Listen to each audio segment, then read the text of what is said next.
Assalamualaikum sahabat, ternyata mudah. Setelah ada kesulitan pasti ada kemudahan. Hari ini, saya akan menceritakan kisah tentang mualaf kena azab lehernya memanjang di Ka'bah. Kenapa ini bisa terjadi? Namun sebelumnya, saya sarankan untuk menuliskan sholawat kepada Nabi Muhammad, agar kelak sholawat ini bisa jadi saksi kita di akhirat. Like, share dan subscribe ke channel ini, sangat membantu menyebar dakwah Islam, dan semoga menjadi amal jariah. Di sebuah gedung tinggi di pusat kota, Rahmat duduk di kursi empuk di balik meja kerjanya yang penuh dengan dokumen. Di tangannya, ia memegang pulpen mahal yang terus-menerus diketuk ke meja, menandakan pikirannya yang tidak tenang. Di layar laptopnya, angka-angka transaksi bisnis berderet rapi, menunjukkan keuntungan yang terus melambung. Setiap bulan, uang mengalir deras ke rekening pribadinya. Namun entah mengapa, hatinya selalu merasa kosong. Pandangannya beralih ke jendela besar di belakang meja. Dari lantai 15, ia bisa melihat keramaian kota dengan kendaraan yang berlalu lalang tanpa henti. Langit mulai gelap, lampu-lampu jalanan menyala, menerangi trotoar yang dipenuhi orang-orang sibuk. Suara telepon berdering memecah lamunannya. Rahmat melirik layar ponsel yang tergeletak di meja. Nama Ilham, salah satu karyawan seniornya, muncul di sana. Tanpa ragu, ia menekan tombol jawab dan menempelkan ponsel ke telinganya. "Pak Rahmat." Suara Ilham terdengar di seberang. Ada nada khawatir dalam suaranya. Banyak nasabah menanyakan pencairan dana mereka. Mereka mulai resah karena sudah terlalu lama menunggu. Rahmat memejamkan mata sejenak, mengatur napasnya sebelum menjawab. "Tenangkan mereka. Katakan bahwa semuanya dalam proses. Jangan sampai ada yang panik." "Tapi, Pak..." Ilham terdengar ragu. Mereka semakin mendesak. Beberapa bahkan mulai mengancam akan melaporkan ke pihak berwenang. Rahmat membuka matanya perlahan, lalu menekan jemarinya ke pelipis. Rasa berat di kepalanya semakin menjadi. Ia mencoba untuk tetap tenang. "Kamu tahu apa yang harus dilakukan, Ilham. Pastikan mereka tetap percaya pada kita. Semua ini hanya masalah waktu," ujarnya dengan suara rendah namun tegas. Ilham di seberang sana tidak langsung menjawab. Ada jeda hening beberapa detik sebelum akhirnya ia berkata, "Baik, Pak. Saya akan coba kendalikan situasi." Setelah menutup telepon, Rahmat menghela napas panjang. Rasa berat yang ia rasakan di kepalanya sejak beberapa minggu terakhir kembali muncul. Ia mengangkat tangan, memijat lehernya yang terasa tegang. Setelah merapikan dokumen di mejanya, Rahmat beranjak keluar dari kantornya. Ia memutuskan untuk mengunjungi bank syariah tempat ia menyimpan tabungan umrahnya. Setibanya di sana, ia langsung menuju teller dan memberikan kartu identitasnya. "Saya ingin mengecek saldo tabungan umrah saya," ucapnya singkat. Petugas teller tersenyum ramah, lalu mengetik sesuatu di komputer. Beberapa detik kemudian, wajah petugas itu berubah sedikit bingung. "Ada yang salah?" tanya Rahmat, merasa ada yang aneh. Petugas itu mengerutkan kening. "Pak Rahmat, ada dana masuk dalam jumlah besar ke rekening ini. Apakah ini transfer yang Bapak lakukan sendiri?" Rahmat terdiam sejenak. "Tidak. Seingat saya tidak melakukan transaksi tambahan." Petugas itu menatap layar lagi. "Kami juga tidak tahu dari mana sumbernya. Tidak ada informasi pengirim yang jelas." Rahmat menelan ludah. Dalam hatinya, muncul berbagai pertanyaan. Siapa yang mengirim uang sebanyak ini? Dan mengapa tidak ada keterangan apapun? Namun, ia menahan kegelisahannya dan hanya tersenyum tipis. "Mungkin ada orang yang ingin ikut menabung bersama saya," katanya dengan nada santai. Petugas teller hanya mengangguk tanpa bertanya lebih jauh. Setelah mengecek beberapa hal lagi, Rahmat pun meninggalkan bank dengan kepala yang semakin penuh dengan pikiran. Di dalam mobil, ia membuka aplikasi perbankan di ponselnya. Benar saja, jumlah saldo itu terus bertambah secara misterius. Dadanya mulai terasa sesak, tetapi ia buru-buru menepis perasaan tidak nyaman itu. Saat malam tiba, Rahmat duduk di ruang tamu bersama istrinya. Istrinya membawa secangkir teh, lalu duduk di sampingnya. "Kita jadi berangkat umrah bulan depan, Mas?" tanya istrinya dengan lembut. Rahmat mengangguk sambil menyesap tehnya. "Insya Allah, semua sudah siap." Namun, jauh di dalam hatinya, ia tidak bisa menghilangkan rasa gelisah yang terus menghantuinya. Malam semakin larut, namun Rahmat belum juga merasa mengantuk. Ia duduk di kursi kayu di balkon rumahnya, memandangi langit yang gelap tanpa bintang. Angin malam bertiup pelan, menerpa wajahnya yang semakin terlihat letih. Pikirannya berputar liar, mengingat kejadian di bank tadi siang. Setiap bulan, keuntungan bisnisnya terus bertambah. Rekeningnya tidak pernah sepi dari aliran uang. Namun, ada sesuatu yang tidak bisa ia jelaskan. Uang yang masuk terkadang terasa lebih banyak dari yang seharusnya. Ia memang menjalankan bisnis investasi, tetapi selama ini ia lebih sering menggunakan uang dari investor baru untuk membayar keuntungan investor lama. Skema ini terus berjalan mulus, membuat dirinya semakin kaya, tetapi di balik itu semua, ada kebohongan besar yang ia sembunyikan. Ia memijat lehernya yang terasa semakin berat. Sejak beberapa bulan terakhir, ia sering merasa pegal di area tersebut, seolah ada sesuatu yang menekan dari dalam. Namun, ia selalu mengabaikannya, menganggap itu hanyalah efek dari stres kerja yang menumpuk. Dari dalam rumah, istrinya memanggil, "Mas, kenapa belum tidur?"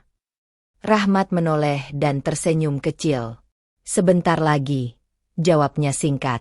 Istrinya berjalan mendekat, membawa secangkir air hangat.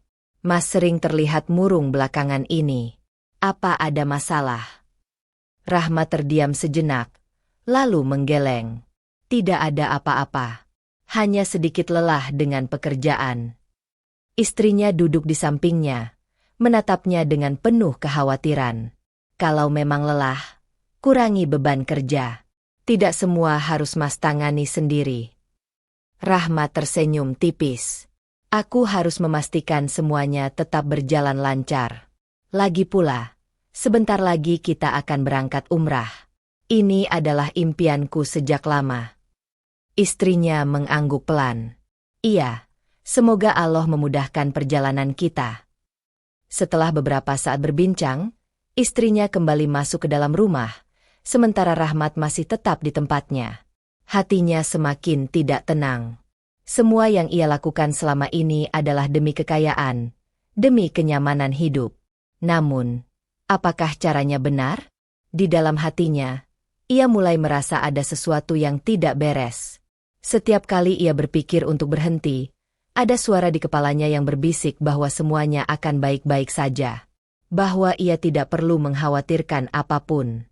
Malam itu, Rahmat akhirnya masuk ke kamar dan merebahkan tubuhnya di ranjang. Namun, tidur tidak datang dengan mudah. Ia terus terjaga, merasakan sesuatu yang aneh di tubuhnya. Lehernya terasa semakin kaku, seolah ada beban yang menggantung di sana. Setelah beberapa jam berusaha tidur, akhirnya ia memejamkan mata. Namun, baru saja ia mulai terlelap, sebuah mimpi aneh menghampirinya. Ia berada di sebuah ruangan gelap, hanya diterangi oleh cahaya redup dari lilin-lilin kecil di sekelilingnya. Di tengah ruangan itu, berdiri sosok berjubah putih dengan wajah yang tertutup kabut kelabu. Sosok itu tidak bergerak, hanya berdiri di sana, menatapnya dengan mata yang tak terlihat. Rahmat mencoba berbicara, tetapi suaranya tidak keluar. Ia ingin berlari, tetapi kakinya terasa berat. Lalu, suara itu datang. "Harta ini bukan milikmu." Rahmat tersentak, terbangun dengan napas tersengal. Keringat dingin membasahi tubuhnya. Ia menoleh ke samping, istrinya masih tertidur pulas. Dadanya berdegup kencang. Mimpi itu terasa begitu nyata. Ia mengusap wajahnya, mencoba menenangkan diri. Namun, saat ia bangkit dan melihat ke cermin di sudut kamar, ia terkejut.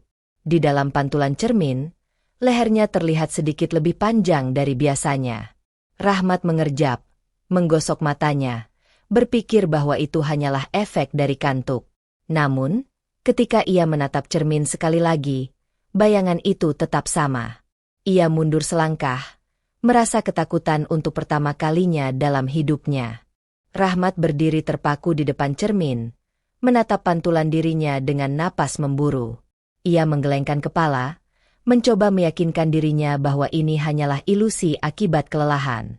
Namun, semakin lama ia menatap, semakin jelas perubahan yang terjadi. Lehernya terlihat lebih panjang dari biasanya, meski hanya sedikit.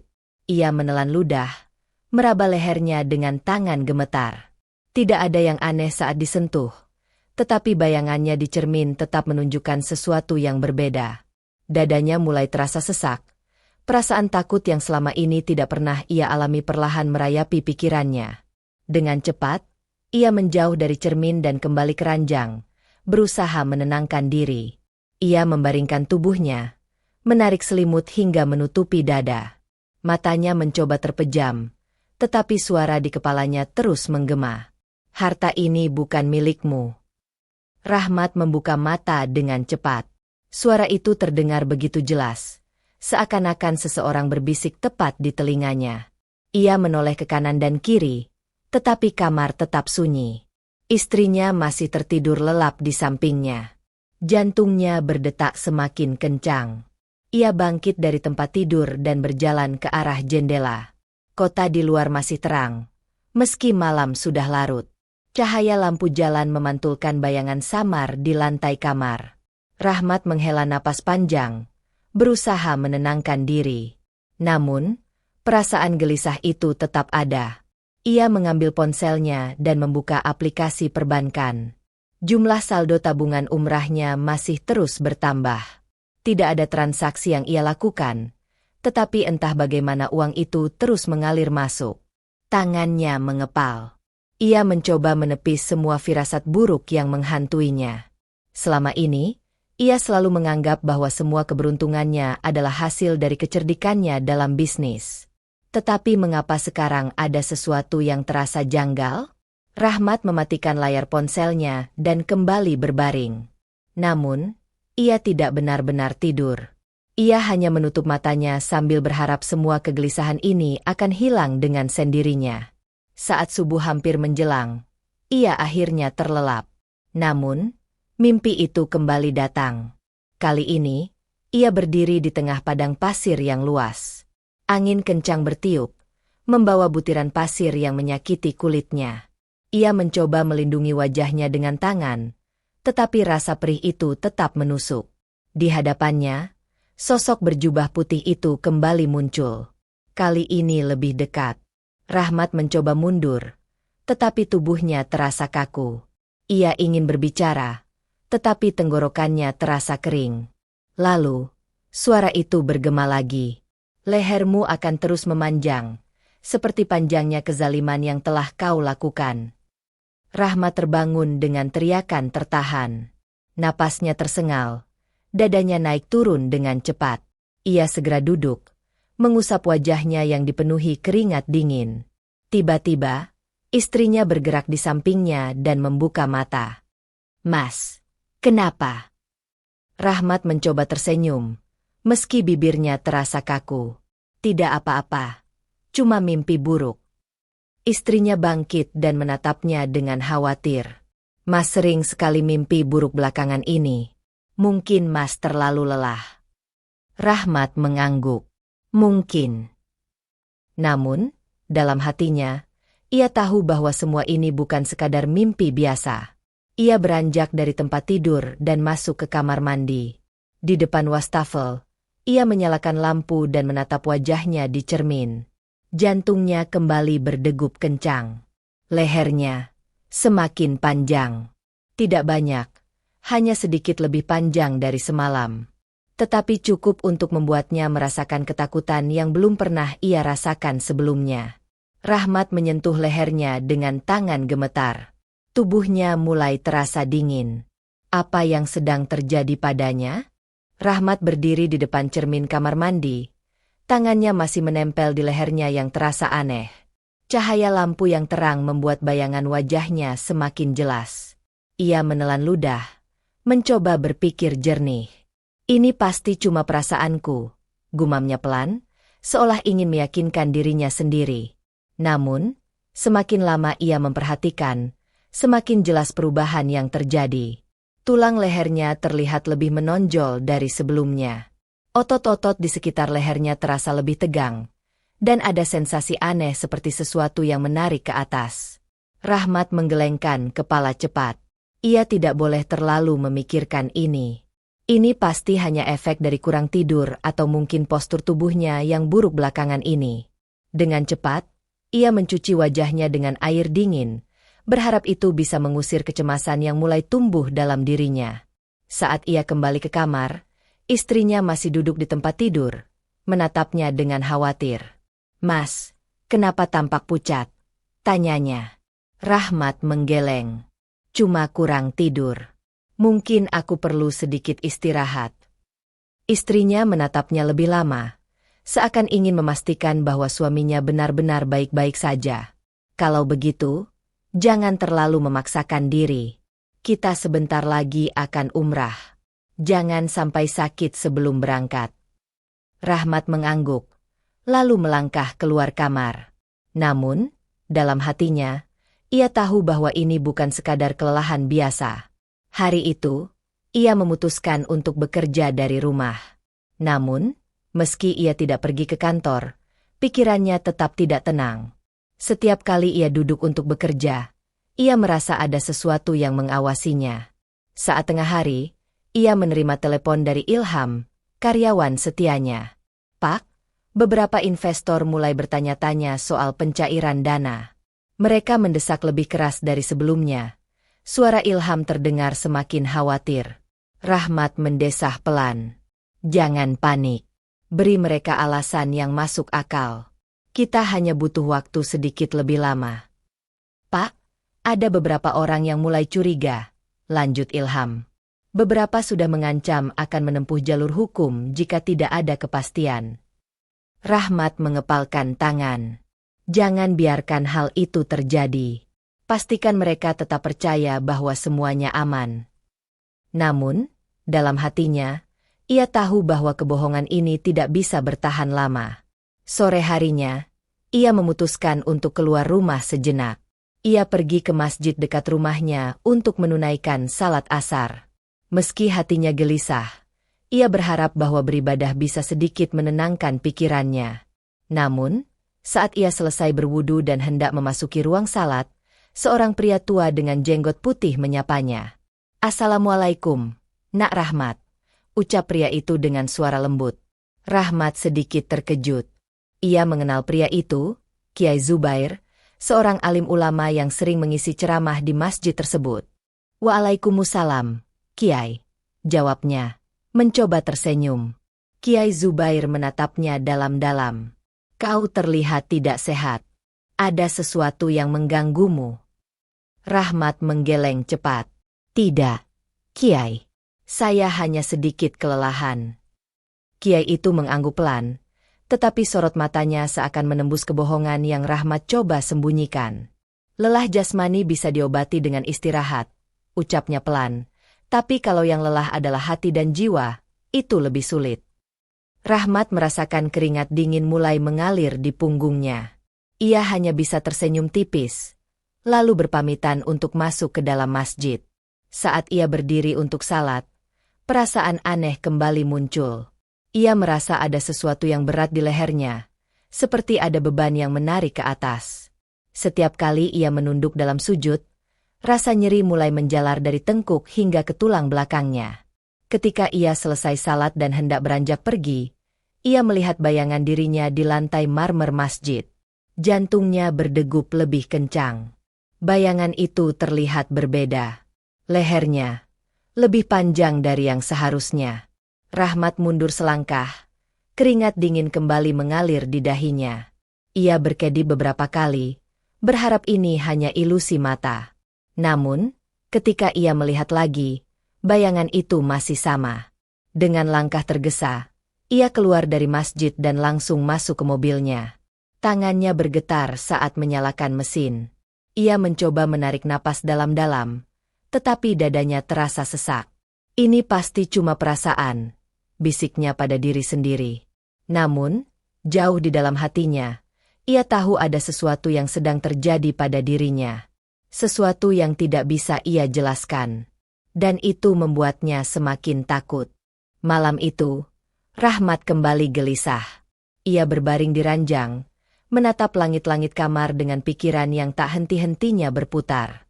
Lehernya terasa semakin berat, seolah ada beban yang menggantung di sana. Rasa nyeri mulai menjalar ke bahunya, membuatnya sulit untuk tidur nyenyak. Di sampingnya, istrinya telah terlelap. Napasnya terdengar tenang, tidak menyadari kegelisahan yang menyelimuti suaminya. Rahmat menoleh ke arahnya, merasa iri dengan ketenangan yang dimiliki wanita itu. Ia mengalihkan pandangan ke jam dinding. Hampir pukul 3 pagi. Dengan hati-hati, ia bangkit dari tempat tidur dan berjalan menuju kamar mandi. Begitu lampu menyala, ia menatap bayangannya di cermin. Apa yang ia lihat membuat jantungnya berdegup lebih kencang. Lehernya lebih panjang lagi dari sebelumnya. Perbedaannya mungkin tidak terlalu mencolok bagi orang lain, tetapi bagi Rahmat, ini sangat nyata. Kulit di sekitar lehernya terasa lebih kencang, seolah sedang meregang dengan paksa. Ia menelan ludah, mencoba menyentuh tenggorokannya dengan kedua tangan. Namun, tidak ada yang terasa berbeda saat disentuh. Bayangan di cermin, itulah yang menunjukkan kebenaran yang tak bisa ia tolak. Tiba-tiba, lampu kamar mandi berkedip. Cahaya meredup sebentar sebelum kembali menyala terang. Jantung Rahmat semakin berdebar. Ia merasa ada sesuatu yang mengawasinya. Saat ia menatap cermin sekali lagi, napasnya tertahan. Di belakangnya, dalam pantulan cermin, terlihat sosok berjubah putih berdiri di sudut kamar mandi. Wajahnya tertutup kabut kelabu, sama seperti yang muncul dalam mimpinya. Rahmat berbalik dengan cepat, tetapi tidak ada siapapun di sana. Namun, saat ia kembali melihat ke cermin, sosok itu masih ada. "Siapa kau?" bisiknya dengan suara gemetar. Sosok itu tidak menjawab, hanya berdiri diam, menatapnya dari kejauhan. Lalu, suara itu kembali terdengar. "Lehermu akan terus memanjang, seperti panjangnya dosa yang kau sembunyikan." Rahmat tersentak ke belakang. Punggungnya membentur tembok kamar mandi. Ia merasakan kakinya lemas, hampir tak sanggup berdiri. Dadanya naik turun dengan cepat, sementara keringat dingin membasahi wajahnya. Sosok di cermin perlahan memudar, hingga akhirnya menghilang sepenuhnya. Namun, bayangan lehernya yang lebih panjang tetap ada. Dengan langkah gontai, Rahmat keluar dari kamar mandi dan duduk di tepi ranjang.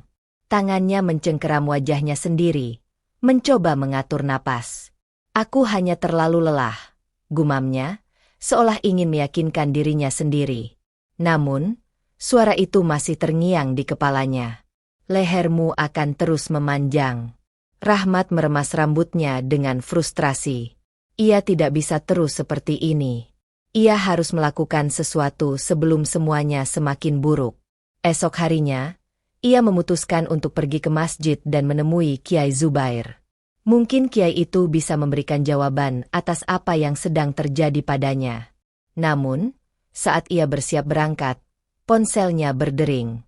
Nama Ilham kembali muncul di layar. "Pak, kita dalam masalah besar." Suara Ilham terdengar lebih panik dari sebelumnya. Rahmat mengerutkan dahi. "Apa yang terjadi?" "Beberapa investor telah melaporkan perusahaan kita. Mereka mengatakan bahwa ini adalah skema penipuan dan meminta polisi untuk menyelidikinya." Rahmat merasa dadanya semakin sesak. Ia mencoba berpikir cepat, tetapi kepanikannya mengalahkan logika. "Pastikan tidak ada yang membocorkan apapun," katanya dengan suara lebih tajam dari biasanya. "Tapi, Pak, ini sudah di luar kendali kita." Rahmat mengepalkan tangannya. Ia tahu ini akan terjadi cepat atau lambat. Tetapi bukan sekarang. Tidak saat ia bersiap untuk pergi umrah. Ia harus mencari jalan keluar. Dan satu-satunya cara adalah menemui Kiai Zubair sebelum semuanya terlambat. Namun, di dalam hatinya, Ia merasa bahwa semuanya sudah berjalan ke arah yang tak bisa ia hentikan lagi. Rahmat menginjak pedal gas lebih dalam. Mobilnya melaju di jalanan yang mulai ramai. Napasnya masih tersengal. Pikirannya berkecamuk. Kabar dari Ilham tadi pagi terus menghantuinya. Jika benar para investor mulai melaporkannya, maka semua yang telah ia bangun selama ini bisa runtuh dalam sekejap. Tangannya mencengkeram kemudi dengan erat. Ia tahu bahwa satu-satunya cara untuk keluar dari semua ini adalah menenangkan para investor. Namun, sebelum itu, ada sesuatu yang lebih mendesak. Sesuatu yang tak bisa ia abaikan lagi. Ia harus menemui Kiai Zubair. Setelah melewati beberapa persimpangan, akhirnya Rahmat sampai di masjid kecil tempat Kiai itu biasa mengajar. Ia memarkirkan mobilnya dengan tergesa-gesa dan segera melangkah masuk ke dalam masjid. Di dalam, suasana begitu tenang. Beberapa jamaah tampak duduk bersila, mengaji dengan suara lirih. Cahaya matahari pagi menembus kaca jendela, memberikan kesan damai yang menenangkan. Rahmat berjalan menuju serambi masjid, di mana ia melihat sosok Kiai Zubair sedang duduk di atas sajadah, tasbih kayu tergantung di tangannya. Kiai itu tampak khusyuk dalam doa. Wajahnya terlihat begitu tenang. Rahmat menarik napas dalam-dalam sebelum melangkah mendekat. "Assalamualaikum, Kiai," sapanya dengan suara sedikit bergetar. Kiai Zubair membuka matanya perlahan, lalu mengangguk sambil tersenyum tipis. "Waalaikumsalam, Nak Rahmat. Ada yang bisa kubantu?" Rahmat ragu sejenak. Ia tidak tahu harus mulai dari mana. Namun, semakin lama ia menyimpan ini, semakin besar rasa takut yang menghantuinya. "Kiai." Suaranya sedikit tertahan. "Saya merasa ada sesuatu yang aneh dalam diri saya belakangan ini." Kiai Zubair menatapnya dalam-dalam, seolah bisa membaca isi hatinya. "Aneh bagaimana?" Rahmat menelan ludah. Ia ingin menceritakan semuanya. Tentang mimpi buruk yang terus datang, tentang suara misterius yang berbicara padanya, tentang bayangannya di cermin yang semakin berubah. Namun, lidahnya terasa keluh. Akhirnya, ia hanya berkata, "Leher saya, Kiai, saya merasa leher saya semakin panjang." Kiai Zubair tidak langsung merespons. Ia hanya menatap Rahmat dengan sorot mata yang sulit ditebak. Beberapa detik berlalu dalam keheningan sebelum akhirnya ia berkata, "Apakah kau yakin itu bukan sekadar perasaanmu saja?" Rahmat menggeleng. "Tidak, Kiai. Ini nyata. Saya melihatnya dengan mata kepala sendiri. Setiap hari, leher saya terasa semakin panjang. Saya tidak tahu apa yang sedang terjadi pada saya." Kiai Zubair menghela napas pelan, lalu meletakkan tasbihnya di atas sajadah. "Rahmat, kadang ada hal-hal yang tidak bisa dijelaskan oleh logika manusia. Tetapi, setiap kejadian pasti ada penyebabnya." Rahmat mengangguk. "Saya tidak tahu apa penyebabnya, Kiai. Tapi saya mulai merasa ada sesuatu yang salah dalam hidup saya." Kiai Zubair menatapnya lebih tajam. "Mungkin ini adalah peringatan, Nak Rahmat. Setiap orang yang hidup di dunia ini membawa beban amalnya masing-masing. Jika seseorang melakukan sesuatu yang bertentangan dengan kejujuran, maka cepat atau lambat, balasannya akan datang." Rahmat merasakan tengkuknya semakin dingin. Kata-kata itu seakan menamparnya. "Apakah ada sesuatu yang ingin kau akui?" tanya Kiai Zubair dengan suara lembut, namun tegas. Rahmat ingin berbicara, tetapi tenggorokannya terasa kering. Dalam hati, ia tahu bahwa semua yang terjadi pada dirinya bukan tanpa alasan. Namun, ia belum siap untuk mengakuinya. "Tidak, Kiai. Saya hanya ingin tahu apakah ada cara untuk menghentikan ini," katanya akhirnya. Kiai Zubair menghela napas. "Nak Rahmat, tidak ada doa atau amalan yang bisa menghapus akibat dari sesuatu yang belum diperbaiki. Jika kau benar-benar ingin keluar dari ini, maka kau harus mulai dari dalam hatimu sendiri." Rahmat merasa dadanya semakin sesak. Ia tidak bisa terus seperti ini. Namun, sebelum ia bisa berpikir lebih jauh, tiba-tiba ponselnya bergetar di saku celananya. Ia mengeluarkannya dengan tangan gemetar dan melihat nama Ilham muncul di layar. Tanpa menunggu, ia langsung menjawab. Ya, Ilham. Ada apa lagi? Suara di seberang sana terdengar lebih panik dari sebelumnya. Pak, polisi datang ke kantor. Mereka ingin bertemu dengan Bapak secepatnya. Rahmat merasa darahnya membeku. Ia baru saja berbicara dengan Kiai Zubair. Dan sekarang, semua yang ia takutkan akhirnya mulai terjadi. Rahmat meremas ponselnya dengan erat. Napasnya tertahan. Suara Ilham di seberang terdengar panik, sementara pikirannya berputar mencari jalan keluar. Polisi datang ke kantor? Ulangnya dengan suara hampir berbisik. Iya, Pak, jawab Ilham cepat. Mereka membawa dokumen-dokumen dan meminta untuk bertemu langsung dengan Bapak. Beberapa karyawan mulai panik. Beberapa investor juga datang. Mereka menuntut penjelasan. Rahmat menutup matanya, mencoba menenangkan diri. Ini lebih cepat dari yang ia duga. Ia tahu suatu saat skema bisnisnya akan terbongkar, tapi tidak secepat ini. Ia menarik napas dalam-dalam, berusaha mengontrol ketakutannya. Jangan biarkan siapapun bicara terlalu banyak. Katakan saya sedang di luar kota dan tidak bisa dihubungi sekarang. Tapi, Pak. Suara Ilham ragu. Ikuti saja instruksi saya. Rahmat membentak tanpa sadar. Ia segera menutup telepon dan merasakan tangannya bergetar. Semua ini terjadi begitu cepat. Hanya beberapa hari yang lalu ia merasa di puncak kejayaan. Kini, dunianya mulai runtuh.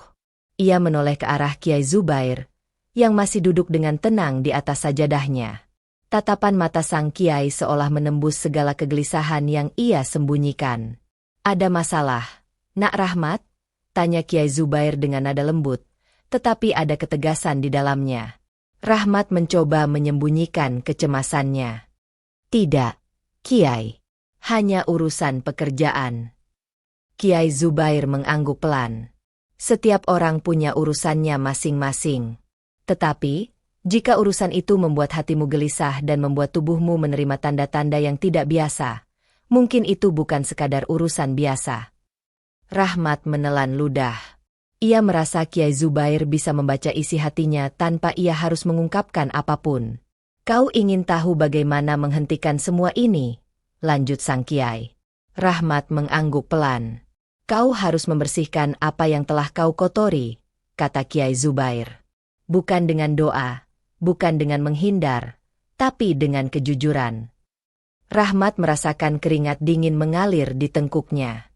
Kata-kata itu terasa begitu berat. Namun, ia tidak bisa melakukannya. Ia tidak bisa kehilangan segalanya. Dengan tergesa-gesa, ia bangkit dari duduknya. Terima kasih, Kiai. Saya harus pergi sekarang. Kiai Zubair hanya menatapnya tanpa berkata apa-apa. Seolah memahami bahwa Rahmat masih belum siap menghadapi kenyataan. Rahmat melangkah keluar dari masjid dengan langkah cepat. Udara di luar terasa lebih panas dari biasanya. Atau mungkin hanya perasaannya saja. Ia masuk ke dalam mobilnya, menyalakan mesin, lalu menatap bayangannya di kaca spion. Darahnya berdesir. Lehernya semakin panjang. Tidak lagi hanya terasa, tetapi benar-benar terlihat lebih panjang dari sebelumnya. Jantungnya berdetak kencang. Ia mencoba menyentuh lehernya, berharap ini hanya ilusi. Namun, tidak. Ia bisa merasakannya. Tiba-tiba, suara dari dalam kepalanya kembali terdengar. Kau tidak bisa lari. Rahmat merasakan tengkuknya semakin dingin. Ia tidak bisa terus seperti ini. Ia harus pergi dari sini. Dengan cepat, ia menginjak pedal gas, membawa mobilnya melaju kencang di jalanan kota. Ia tidak tahu kemana harus pergi. Tetapi satu hal yang pasti, ia harus segera keluar dari masalah ini sebelum semuanya terlambat. Namun, di dalam hatinya, ia tahu, semua ini sudah terlambat. Rahmat mengemudi dengan kecepatan tinggi. Mobilnya melaju di antara kendaraan lain di jalanan kota yang semakin ramai. Keringat dingin mengalir di dahinya, Tangannya mencengkeram kemudi dengan erat. Dadanya terasa semakin sesak. Setiap tarikan napas terasa berat, seolah ada sesuatu yang menekan tenggorokannya. Pikiran tentang polisi yang mendatanginya terus menghantui. Jika mereka sudah datang ke kantornya, itu berarti penyelidikan sudah berlangsung cukup lama. Mereka pasti sudah memiliki bukti. Rahmat menekan pedal gas lebih dalam. Pikirannya berpacu mencari jalan keluar. Namun, di tengah semua kepanikannya, ada sesuatu yang lebih mengganggunya. Lehernya. Setiap kali ia melirik kaca spion, ia bisa melihat bayangan dirinya sendiri. Dan di sana, lehernya tampak lebih panjang dari sebelumnya. Tidak lagi sekadar perasaan atau ilusi. Itu nyata. Ia berusaha untuk tidak memperhatikannya, tetapi semakin ia mengabaikan, semakin ia merasakan sesuatu menarik lehernya ke atas, seolah-olah ada tangan tak terlihat yang ingin menariknya menjauh dari tubuhnya sendiri. Ia menggigit bibir, mencoba tetap fokus. Tidak sekarang. Ia tidak boleh kehilangan kendali sekarang. Ponselnya kembali bergetar di dashboard mobil. Dengan tangan gemetar, ia mengambilnya dan melihat nama Ilham kembali muncul di layar. Ia menekan tombol jawab dengan cepat. Ilham. Apa lagi? Suara Ilham terdengar lebih panik dari sebelumnya. Pak, mereka sedang menuju ke rumah Bapak. Rahmat merasakan dadanya semakin sesak. Apa? Saya dengar beberapa polisi sudah bergerak ke sana. Mereka ingin membawa Bapak untuk diperiksa. Ini bukan lagi pertanyaan. Pak, mereka serius. Rahmat menggigit bibirnya. Ini benar-benar buruk. Jika polisi datang ke rumahnya, itu berarti tidak ada lagi jalan untuk menghindar. Ia harus kabur. Tanpa berpikir panjang, ia membelokkan mobilnya ke arah jalan kecil yang lebih sepi. Ia tidak tahu harus kemana, tetapi ia tahu bahwa ia tidak bisa pulang. Namun, di tengah kecepatan tinggi itu, sesuatu yang aneh terjadi. Matanya menangkap sesuatu di kaca spion tengah. Bayangannya sendiri. Tetapi kali ini, bayangan itu tidak hanya menunjukkan lehernya yang memanjang.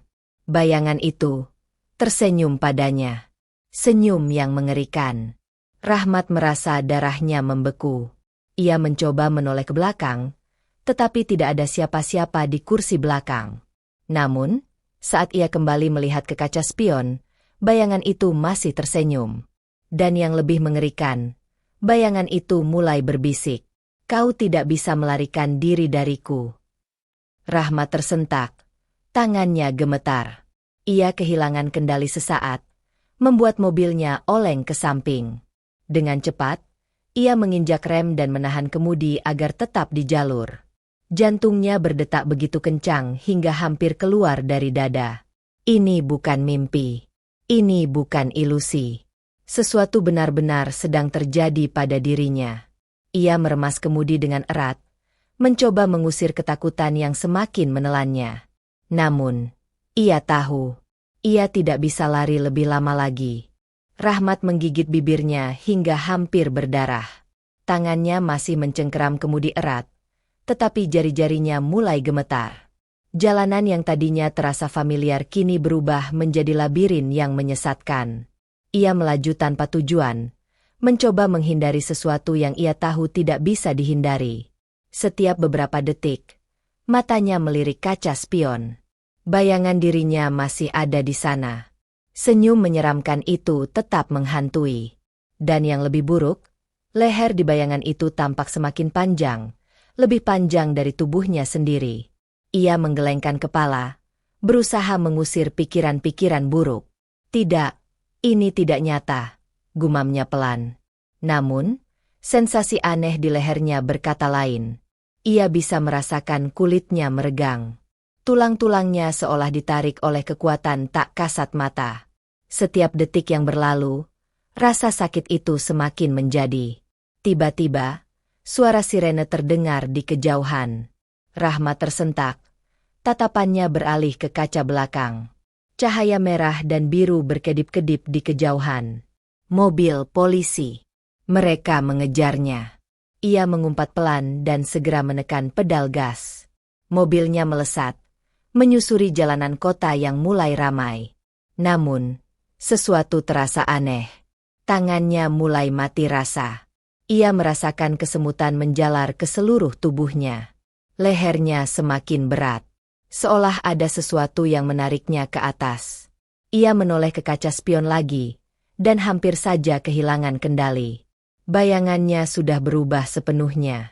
Leher di bayangan itu tidak lagi berbentuk manusiawi. Panjangnya lebih dari 2 kali lipat tubuhnya sendiri. Ujung leher itu melingkar di atas kepalanya, seperti ular yang bersiap menelan dirinya sendiri. Lalu, bayangan itu membuka mulutnya.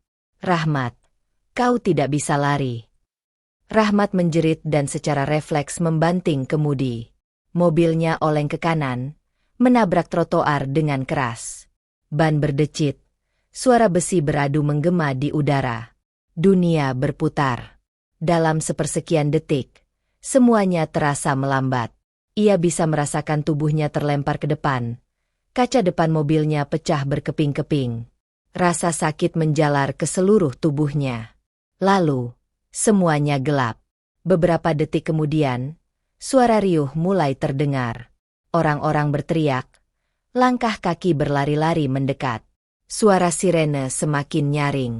Rahmat membuka matanya perlahan. Pandangannya buram, tetapi ia bisa melihat wajah-wajah samar orang-orang yang mengerumuninya. Tubuhnya terasa kaku.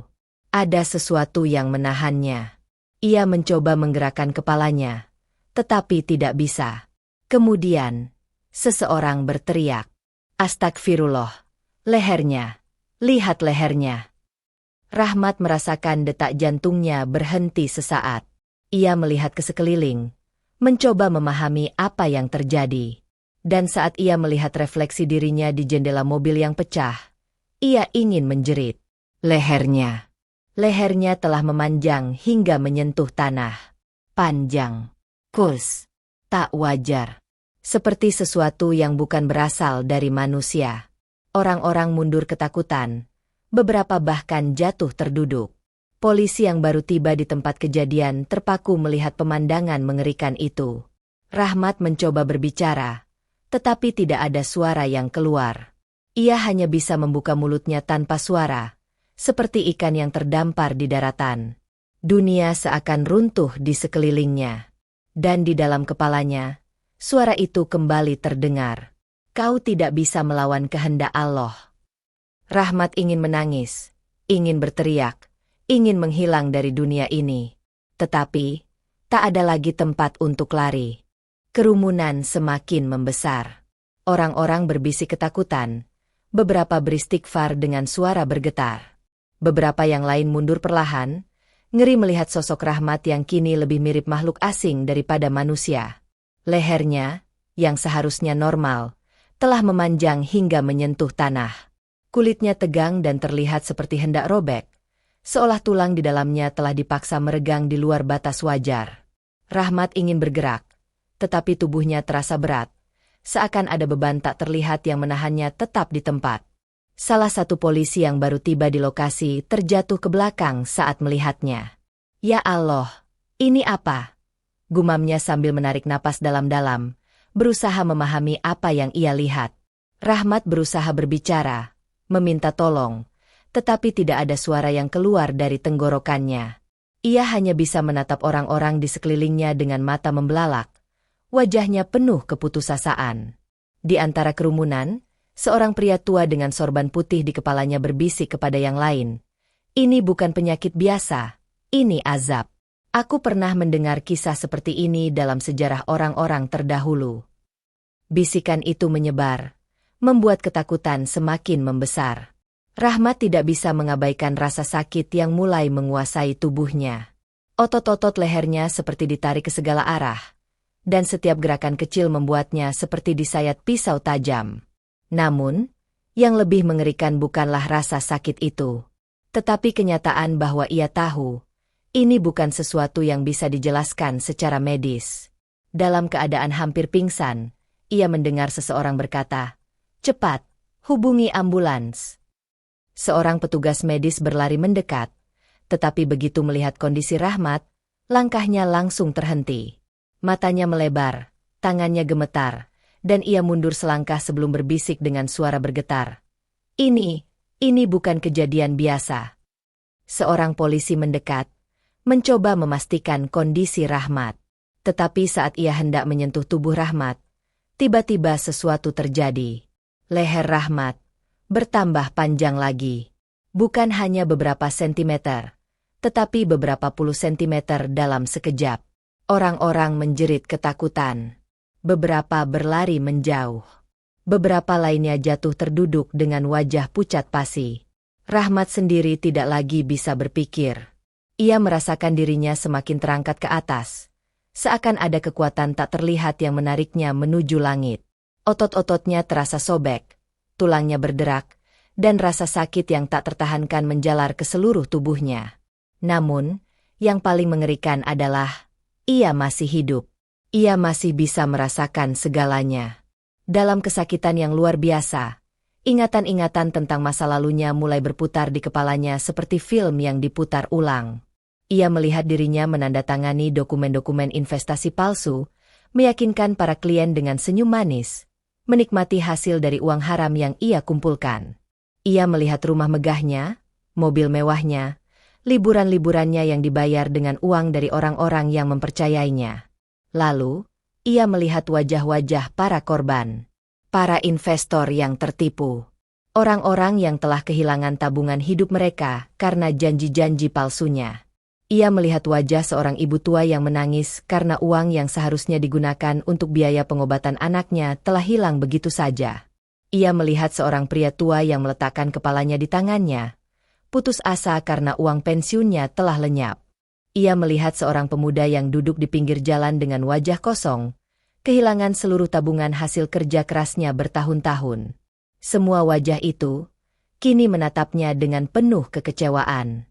Dalam kondisi setengah sadar, ia menyadari satu hal. Ia tidak bisa lari. Ia tidak bisa menutupi semua ini lagi. Ia ingin menyesali semuanya. Tetapi apakah masih ada waktu untuk itu? Dan tepat ketika pikirannya berteriak meminta ampun, sesuatu yang lebih mengerikan terjadi. Lehernya mulai terbelah. Retakan-retakan kecil muncul di kulitnya, dan darah segar mulai merembes keluar. Setiap detik yang berlalu, retakan itu semakin membesar. Seolah tubuhnya tidak lagi bisa menahan azab yang ia tanggung. Dan di tengah jeritan orang-orang yang menyaksikan, Rahmat membuka mulutnya untuk terakhir kalinya. Suara lirih keluar. Allah, ampuni aku. Namun, sebelum kata-kata itu benar-benar selesai, tubuhnya tersentak keras. Dan dalam sekejap, lehernya patah. Tubuhnya jatuh dengan suara berdebum. Dan dunia pun menjadi sunyi. Kesunyian menggantung di udara. Orang-orang yang menyaksikan kejadian itu membeku di tempat mereka berdiri. Tak ada satupun yang berani bergerak. Tak ada yang berani berbicara. Tubuh Rahmat tergeletak di jalan, tak bergerak. Lehernya yang sebelumnya memanjang kini patah dengan posisi yang tak wajar, seolah tulang-tulangnya telah dihancurkan dari dalam. Darah menggenang di sekelilingnya, mengalir di antara retakan aspal. Beberapa orang yang masih berdiri di sana menutup mulut mereka, menahan muntah. Yang lain hanya bisa beristighfar tanpa henti. Mata mereka terbelalak ngeri. Seorang petugas medis akhirnya berani mendekat. Tangannya gemetar saat ia mencoba menyentuh tubuh Rahmat, mencari denyut nadinya. Namun, begitu tangannya menyentuh kulit Rahmat, ia terlonjak ke belakang, terengah-engah. Kulitnya dingin seperti es. Suaranya nyaris berbisik. Seorang polisi mendekat dengan wajah tegang. Apakah dia sudah meninggal? Petugas medis itu menelan ludah. Ia meraba pergelangan tangan Rahmat sekali lagi, lalu menutup matanya. Tidak ada denyut nadi. Dia sudah pergi. Kata-kata itu menggema di udara. Orang-orang yang mendengarnya merinding, seolah baru saja menyaksikan sesuatu yang tak seharusnya mereka lihat. Di tengah kerumunan, seorang pria tua berjongkok, menatap tubuh Rahmat dengan mata berkaca-kaca. Bibirnya bergerak, membaca doa dengan suara lirih. Innalillahi wa inna ilaihi raji'un. Beberapa orang lain mengikuti, tetapi suara mereka terdengar penuh ketakutan. Namun, kejadian mengerikan belum berakhir. Tiba-tiba, seseorang di antara kerumunan menunjuk sesuatu di tubuh Rahmat. Lihat, lihat tubuhnya. Semua mata tertuju ke arah yang ditunjuk.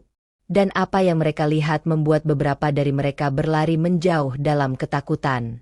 Tubuh Rahmat mulai berubah. Kulitnya yang sebelumnya masih utuh kini mulai menghitam dengan cepat. Seperti kayu yang terbakar, tubuhnya mengeluarkan aroma hangus yang menyengat. Perlahan, retakan-retakan muncul di kulitnya, mengeluarkan cairan hitam pekat yang berbau busuk. Orang-orang menutup hidung, mundur lebih jauh. Beberapa dari mereka mulai membaca ayat suci, berharap perlindungan dari kejadian yang tak bisa dijelaskan dengan akal sehat ini. Polisi yang masih berada di tempat kejadian mencoba tetap tenang, tetapi wajah mereka menunjukkan ketakutan yang nyata. Mereka belum pernah melihat sesuatu seperti ini seumur hidup mereka. Di tengah semua kekacauan ini, seorang ulama yang kebetulan berada di tempat kejadian maju ke depan. Ia mengangkat kedua tangannya dan mulai membaca doa dengan lantang. Suaranya bergetar, tetapi penuh keyakinan. Namun, sesuatu yang lebih mengerikan terjadi. Saat doa itu bergema di udara, tubuh Rahmat yang menghitam mulai hancur perlahan. Bukan membusuk seperti mayat pada umumnya, tetapi luruh seperti pasir yang diterpa angin. Angin bertiup kencang, membawa serpihan-serpihan tubuhnya ke udara. Dan dalam hitungan detik, tubuh Rahmat lenyap sepenuhnya. Hanya darah yang tersisa di tanah. Dan sebuah tanda yang tak bisa dihapus, bahwa azab itu nyata. Kerumunan masih terpaku di tempat mereka berdiri, tidak percaya dengan apa yang baru saja mereka saksikan. Seorang pria di antara mereka akhirnya berbisik, suaranya nyaris tak terdengar. Ini peringatan dari Allah. Tidak ada yang menjawab. Tidak ada yang menyangkal. Karena mereka semua tahu. Apa yang baru saja mereka lihat bukan sesuatu yang bisa dijelaskan oleh manusia. Dan Rahmat. Ia telah menerima balasan atas apa yang telah ia lakukan.